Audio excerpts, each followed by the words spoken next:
Hey everyone, we're super excited here.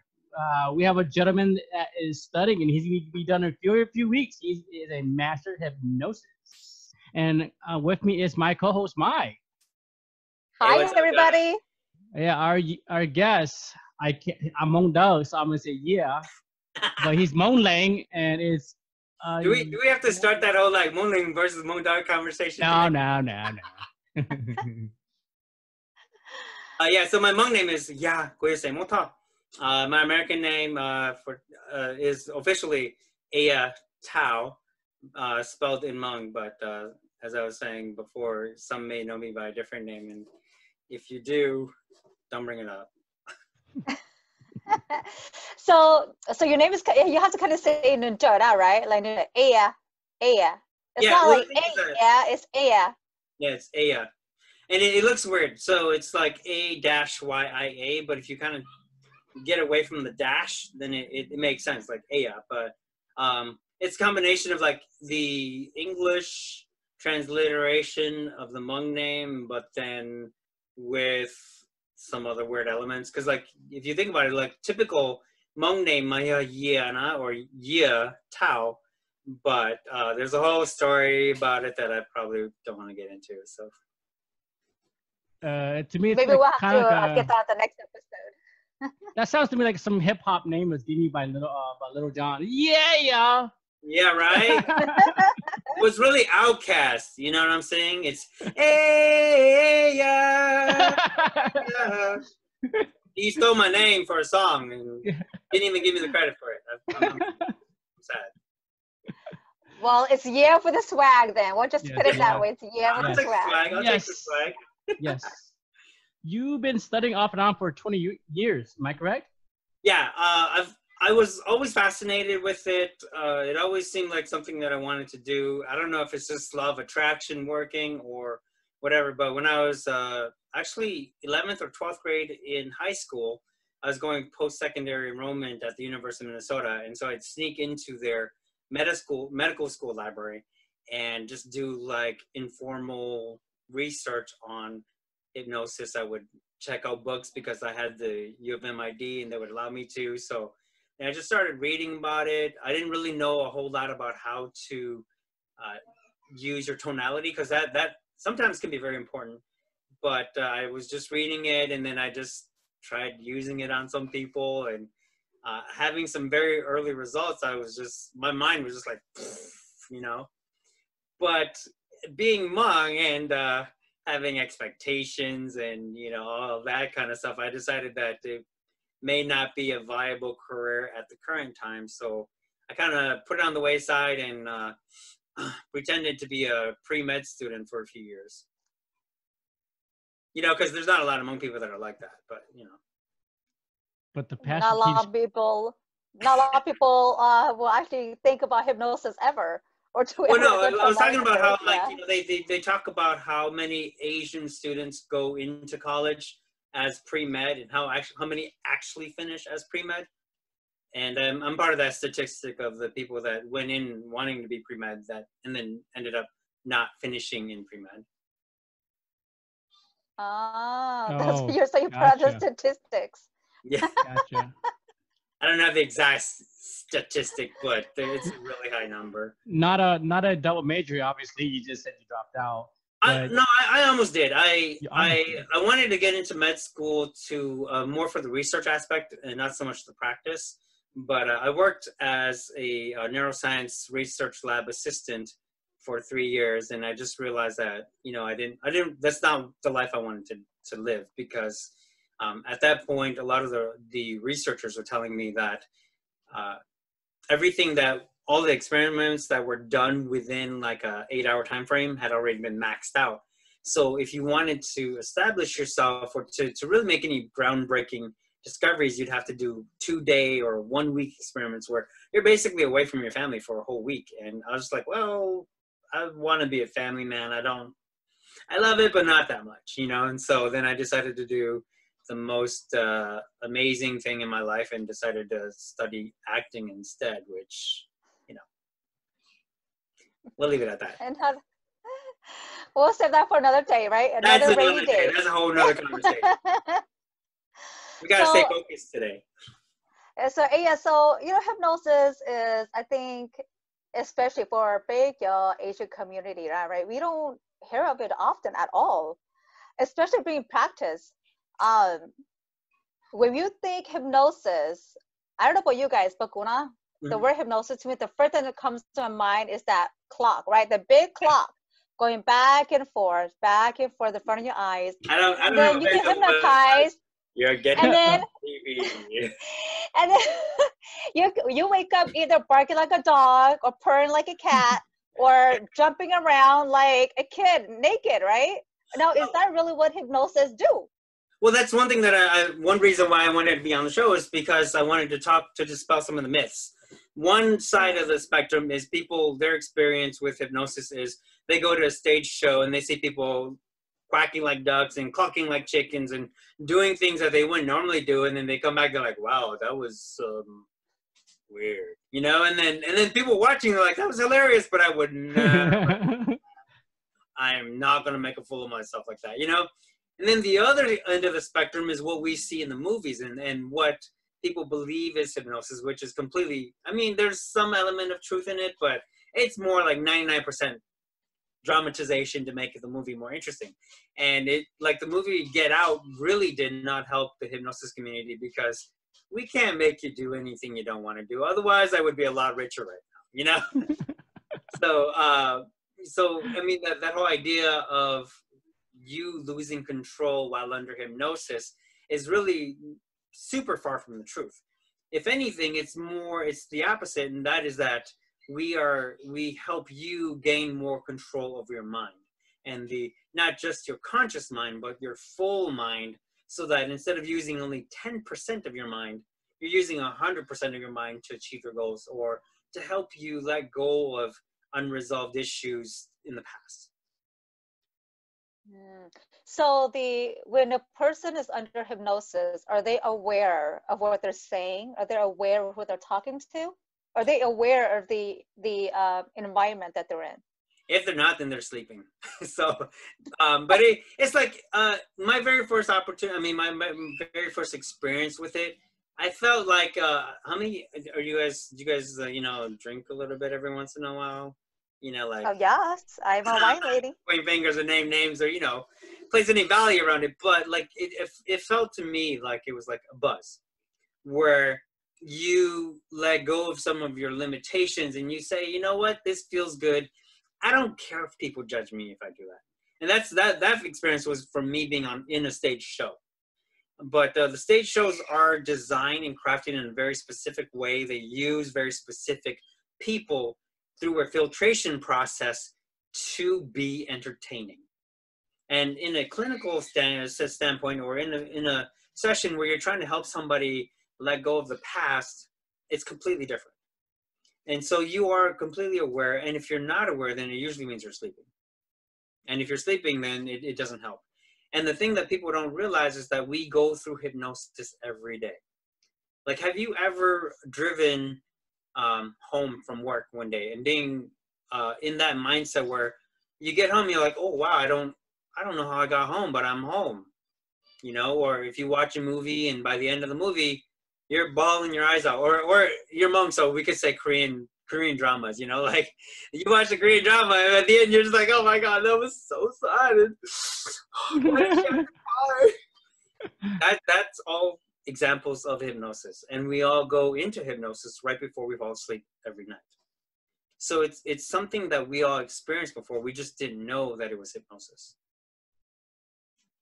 I see. So what is really the goal of hypnosis? What are we trying to achieve with hypnosis? Everybody has a different reason for engaging hypnosis. For the most part, my goal is to help people really reach their full potential. Whether it is limitations that are holding them back, whether it's just negative thoughts, or if it's an experience that they just can't let go of because it's just that painful for them. We help them through that process so that they can grow their wings and fly with the eagles instead of continue to buzz around with turkeys. But with regards to that, there are people that come in for weight loss. Some people that come in because they want to stop smoking. Some people that come in because they have like a fear or a phobia that they want to take care of, that they don't want to be afraid anymore. Those are just some examples of clients that come in and seek the help of a hypnotist. Okay. Have you yourself been under hypnosis?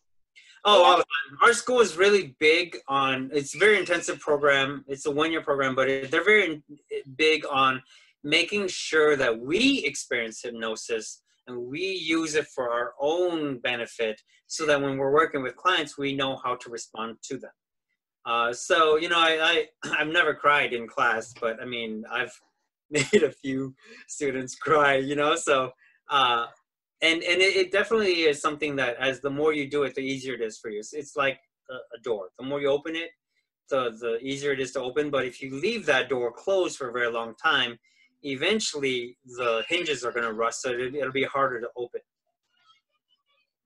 Oh, okay, gotcha.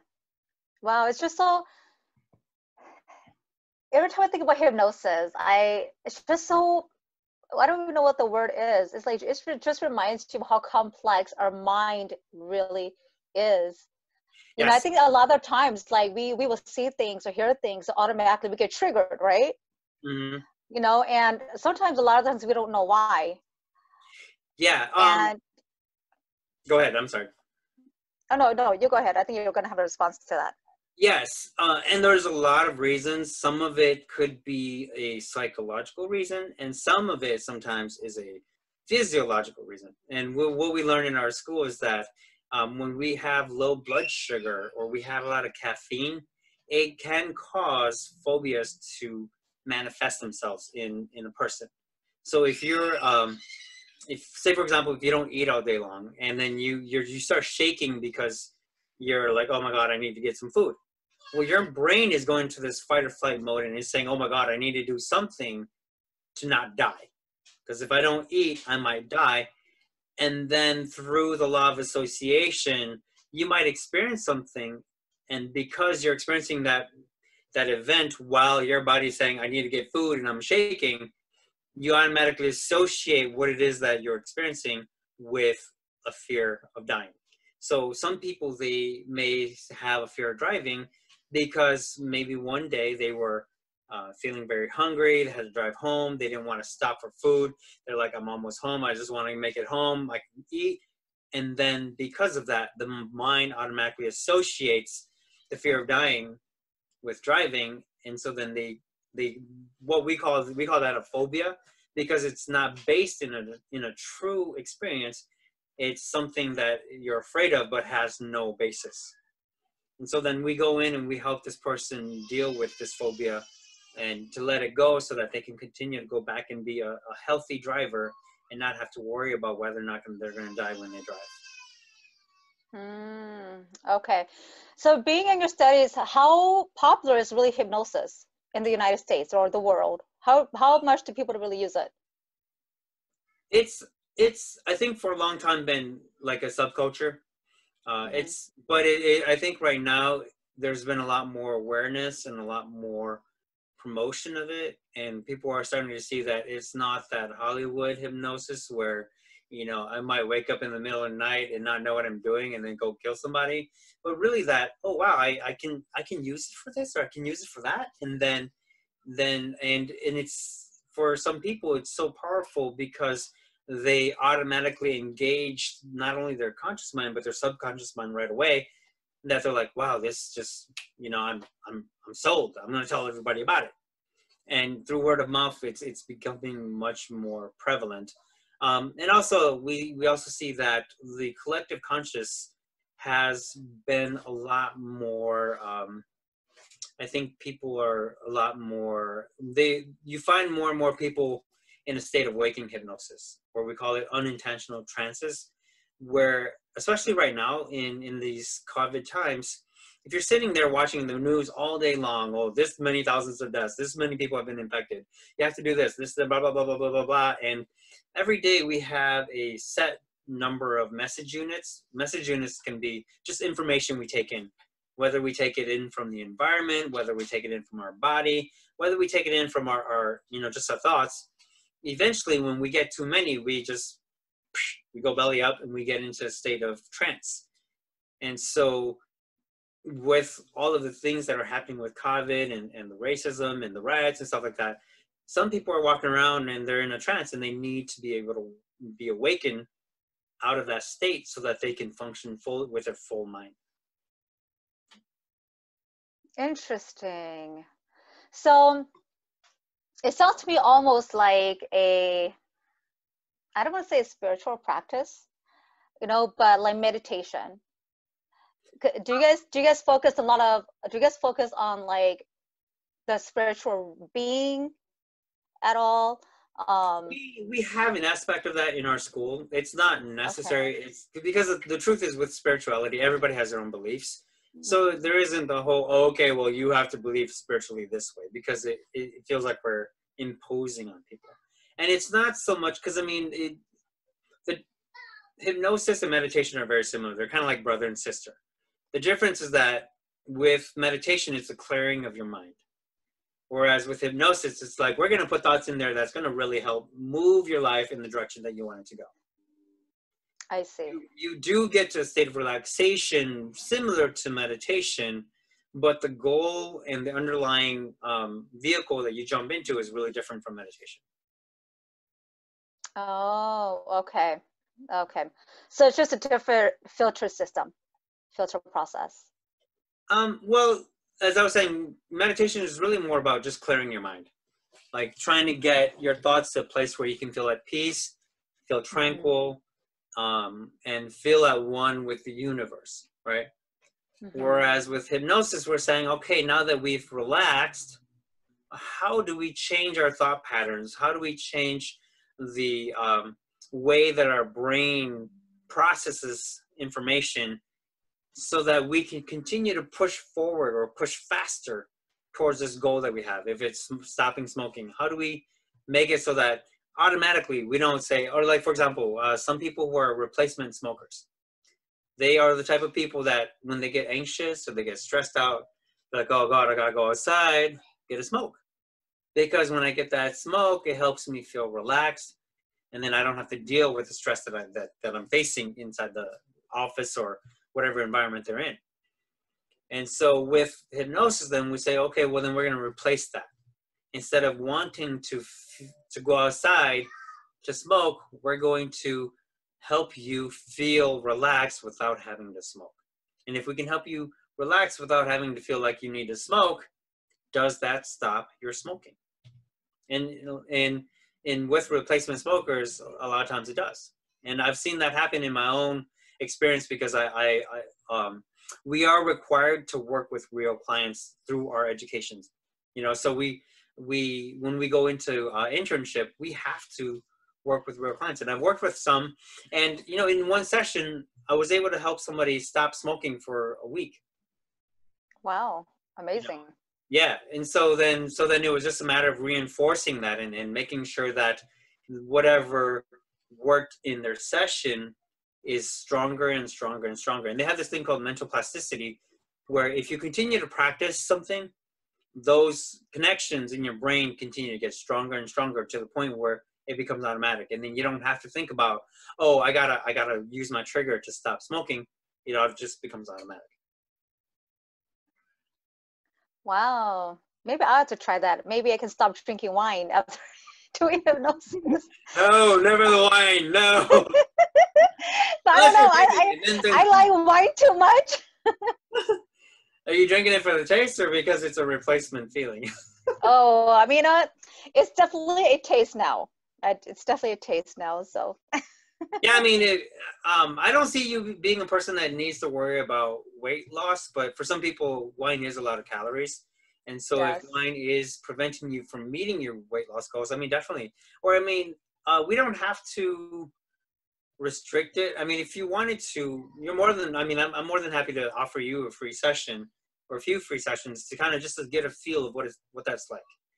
And we can talk about what goals you want, what is most important to you, so that we can, because when you'll eventually get to a point where there's a crossroads.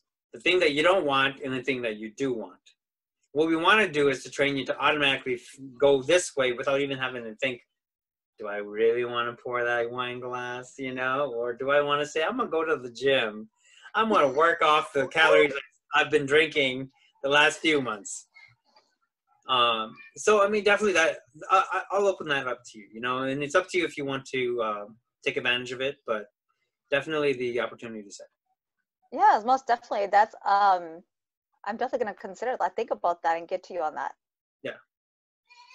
But it's just, I got a question for Yia very too. cool, very cool. Mm-hmm. I got a question for Yia too, but it's just, is there an actual translation Hmong of like a master hypnosis? Is there like, does that word even exist in Hmong?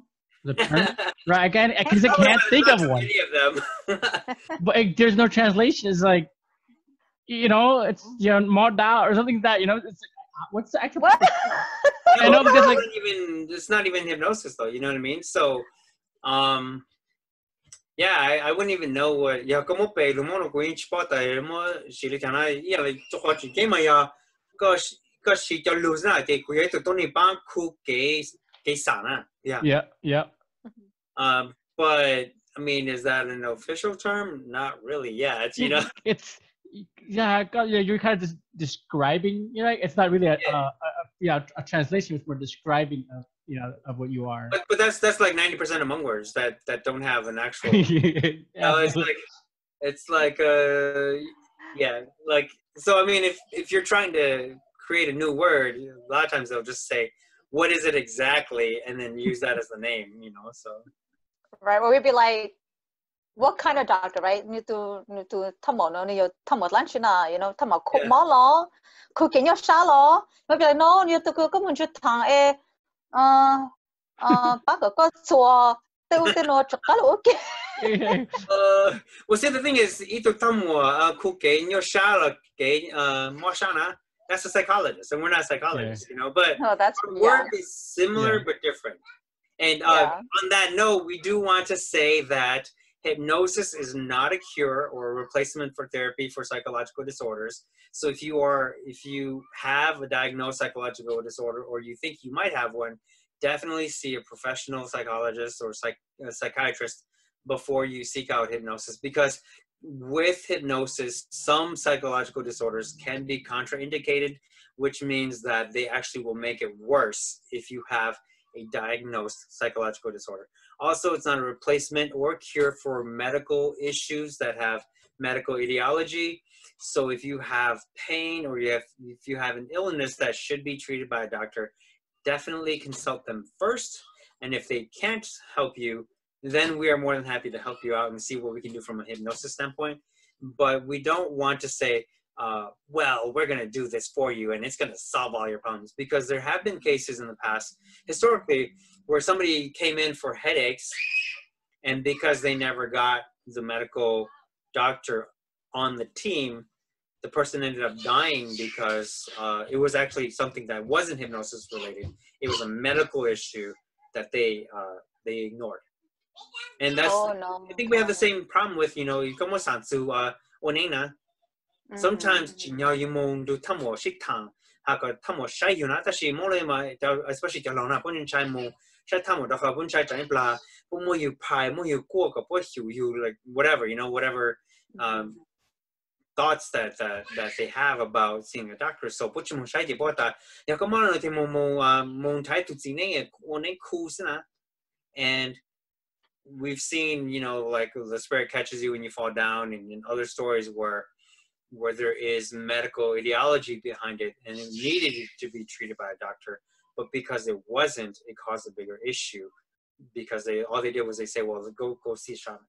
And so, as I was saying, we can't replace doctors and psychologists, but we work in tandem with them so that we both help you to get to your goal faster. Okay. Well, thank you for stating that. I think that's very, very important for us, our listeners, to know. So thanks for that. Yeah. But I mean, definitely, not only do we work with the past, you know, if you have some issues from the past, maybe an ex-boyfriend or ex-girlfriend that you want to let go of but haven't been able to because it was just that amazing, we can help you with that. It's not going to be like eternal sunshine of the spotless mind where we erase all your memories. We're not going to do that. But we can do a de-loving where we say, okay, you'll stop feeling the love for that person. Can you make us fall in love again? We can do that. We can make you open to falling in love, but you have to. Oh, okay. And that's where you go back to that whole getting rid of representation of what hypnosis is. I can help you be open to falling in love again, but if you don't want to fall in love, I can't force you to. We're like Moses. We can only lead you to the water. If you don't want to drink, it's not going to happen. And we often also put in a suggestion to say, if you feel uncomfortable, if you don't like where this is going, just say your name, open your eyes, and you're out, and you're good, you know? So we never want to put them in a situation where they're uncomfortable. We never want to do anything that is harmful to who they are. Okay, so it has a lot to do with self-truth then. So if I have a lot of skeletons in my closet or a lot of things in my mind that I don't want to share, it's probably not the ideal way for me to not entirely confront my issues. Okay. Not entirely. There's two ways we can work at it. One way is just to work with your symptoms. And what we definitely have found is that there are a lot of physical illnesses that are rooted in psychological illnesses. Say, for example, you have a situation where you have a lot of responsibility, but you keep running away from it. You don't want to deal with it because maybe when you were younger, you were a very responsible person and you saw how it negatively impacted your life. So you kept running away from any opportunity to be responsible. And then for some reason, you just started, having this chronic back pain, the shoulder pain, and you're like, I don't know why. I go to the doctor, I take Tylenol. I mean, it works, but it doesn't work very well, and it keeps coming back. Well, maybe that is what we call a body syndrome, where you have a psychological issue that you're not dealing with. And because of that, your body is saying you need to deal with this. And so it's telling you through making you hurt in your shoulder.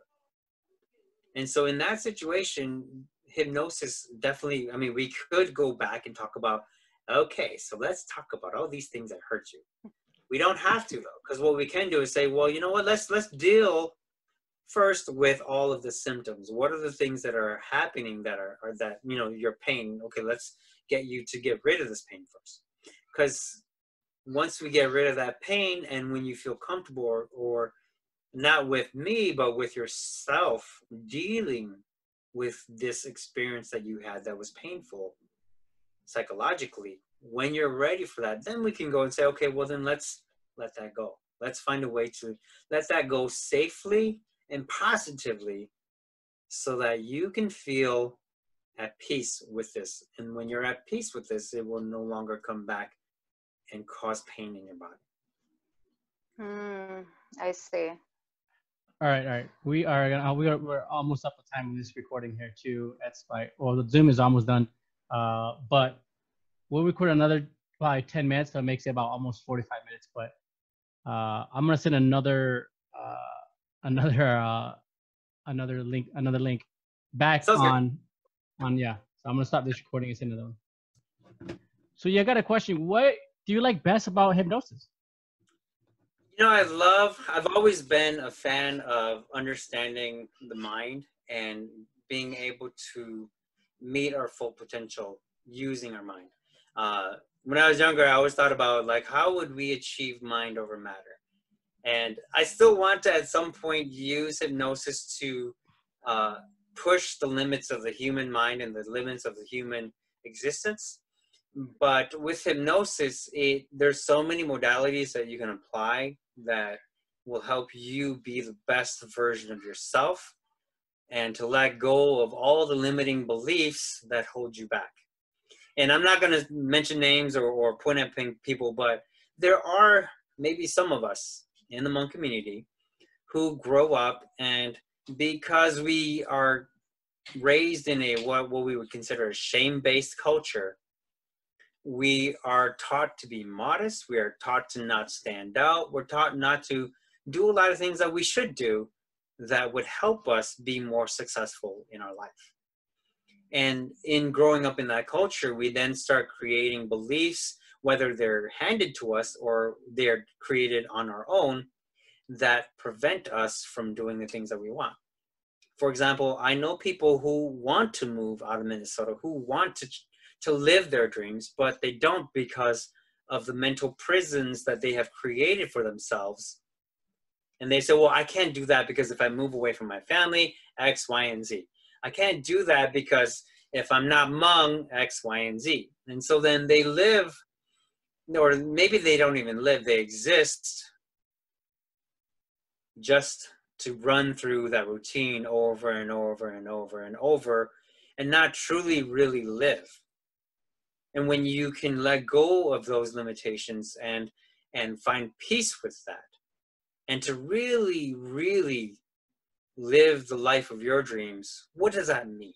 And what does that entail? And what joy might that bring to you, knowing that you left no potential behind when you closed your eyes for the last time? You know, that you've truly fulfilled everything that you were meant to do in this life.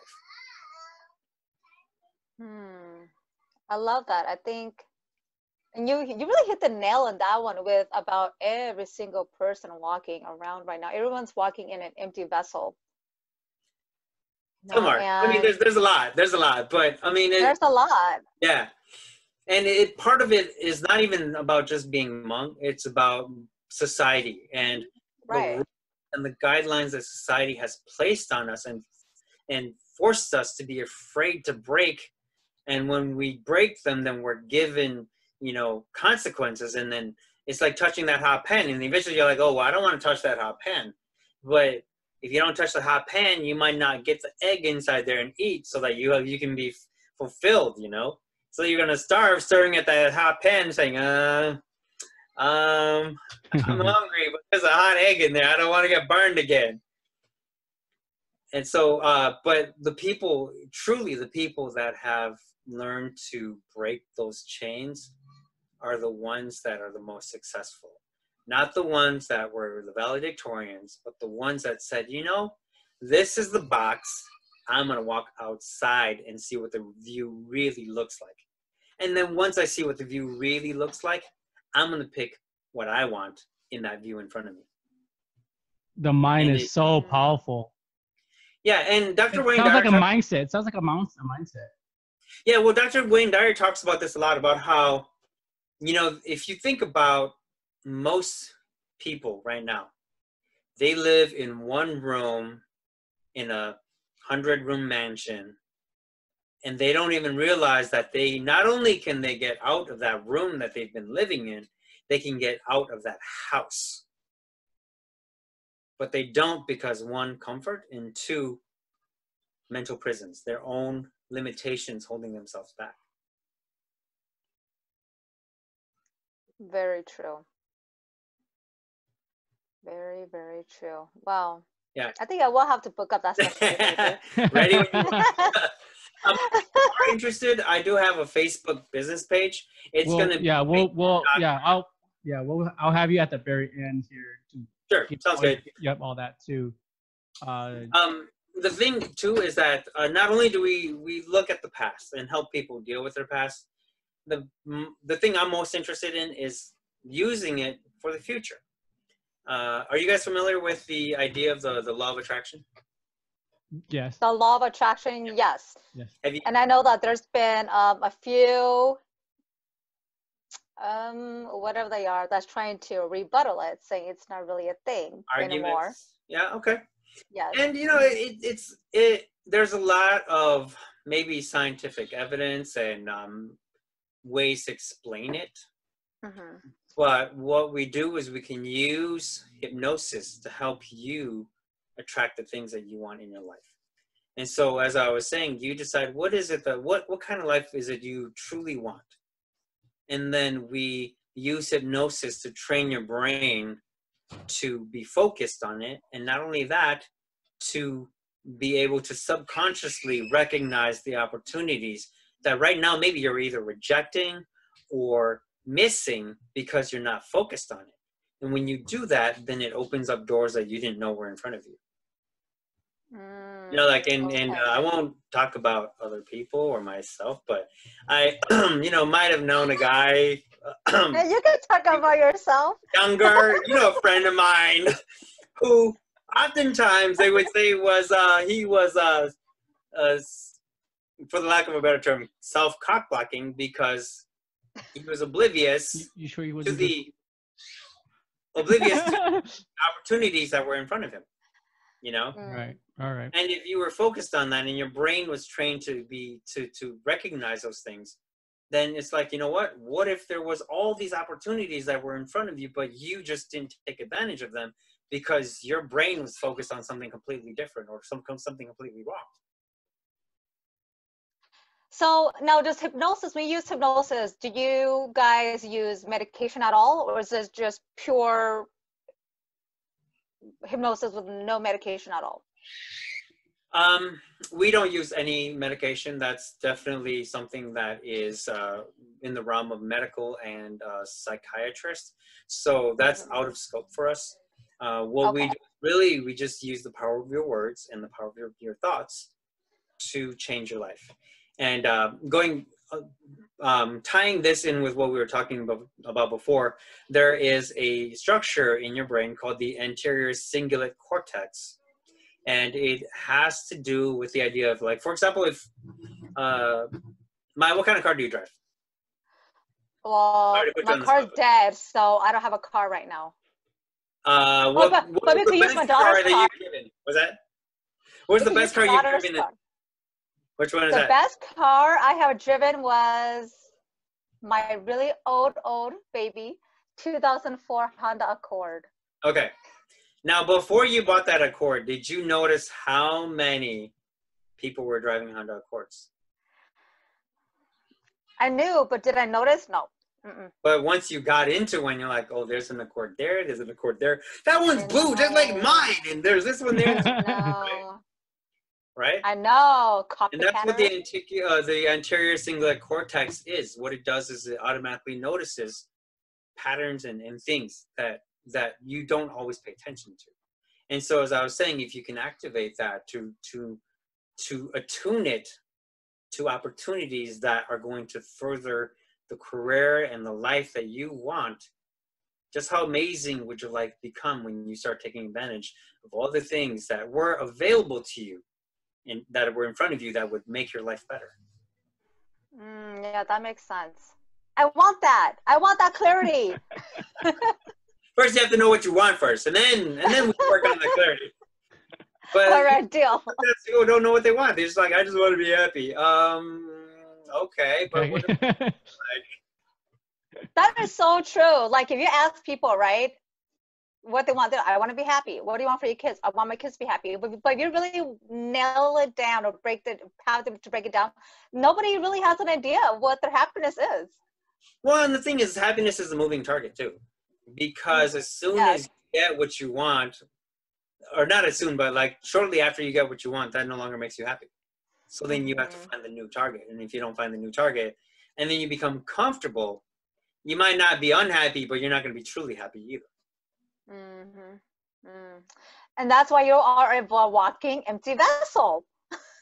Because a lot of people, they achieve their first goal, and then they're like, well, you know what? I made it. I'm just going to take it easy now. And then they become, as you say, an empty vessel where they're just, or I like to call it zombies. They go through the motions, but there's no true life there. Yes. But going back to like the idea of hypnosis is really, if you think about it, everybody has a set number of, we call it message units that they have every day. And so every time when we're talking here, we're giving each other message units. When you eat, you're getting message units. When you have a stomach ache because you ate ice cream when you shouldn't have, that's message units. And eventually, when you're overloaded with message units, you either go to a state of hypnosis where you fall asleep. And so what happens is that we'll look at the structure of the mind. We have the subconscious mind, which basically is what you would consider, if we're going to use the metaphor of a computer, that would be your hard drive. That's where all the information is stored. That's where a lot of the processing, where the motherboard is, but that's where a lot of the processing, like the real difficult processing happens. That's why when you're sleeping and you're dreaming, that's your brain processing all of the events of the day and the data that, and then saying, well, this data is good to keep.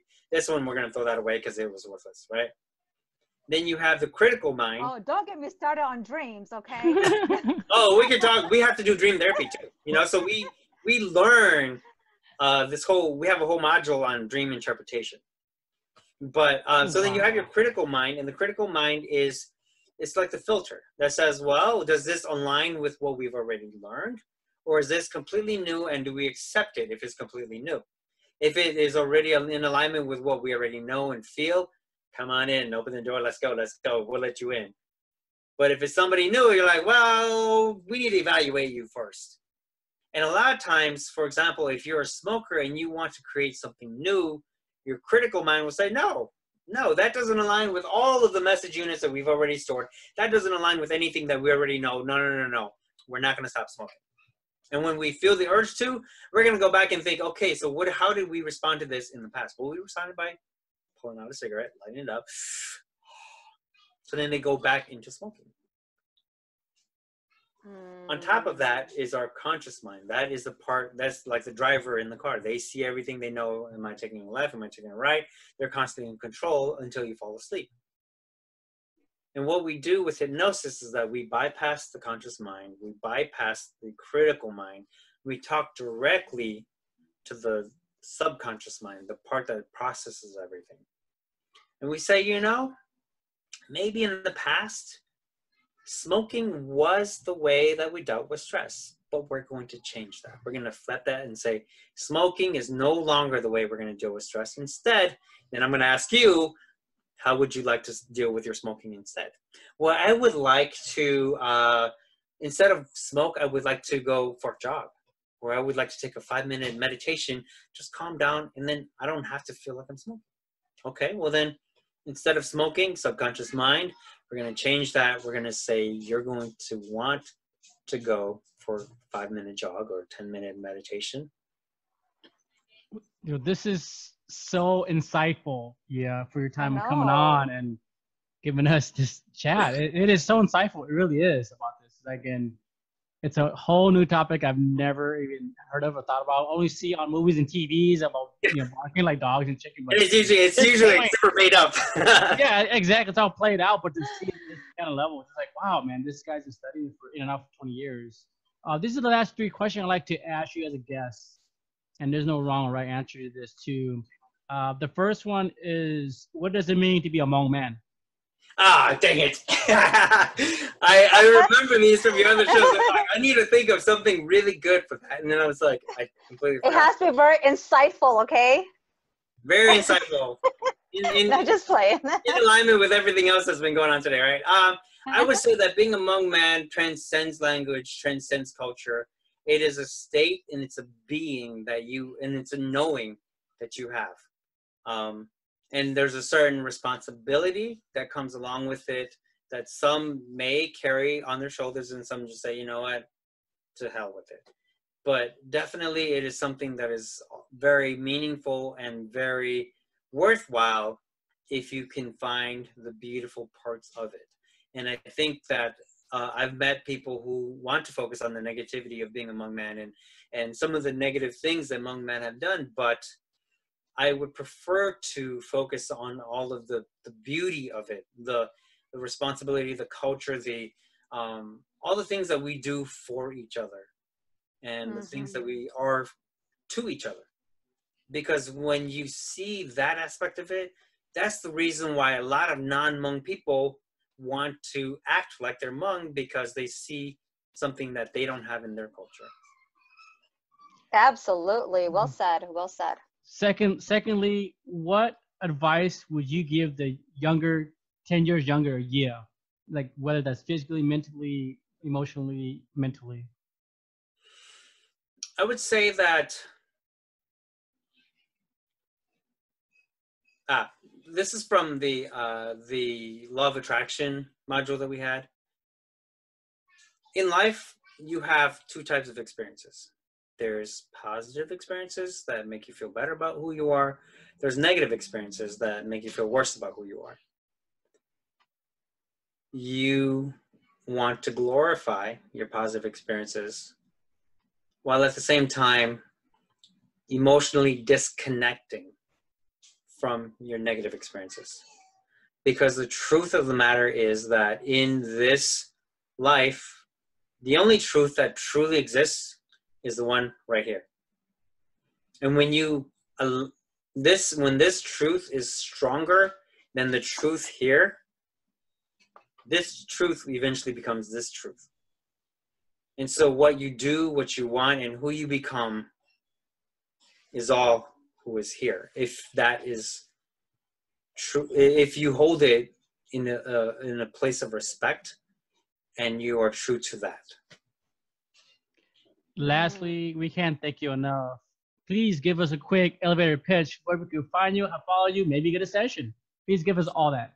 Okay, elevator pitch. If you guys are interested in unleashing the power of your mind, if you're interested in letting go of things that maybe are no longer helping you in your past, please do come find me on Facebook. It's going to be Hypno Elevate, facebook.com/Hypno Elevate, HYPNOELEVATE. Hopefully that's not too fast. We'll drop that link down below, everybody. Down there.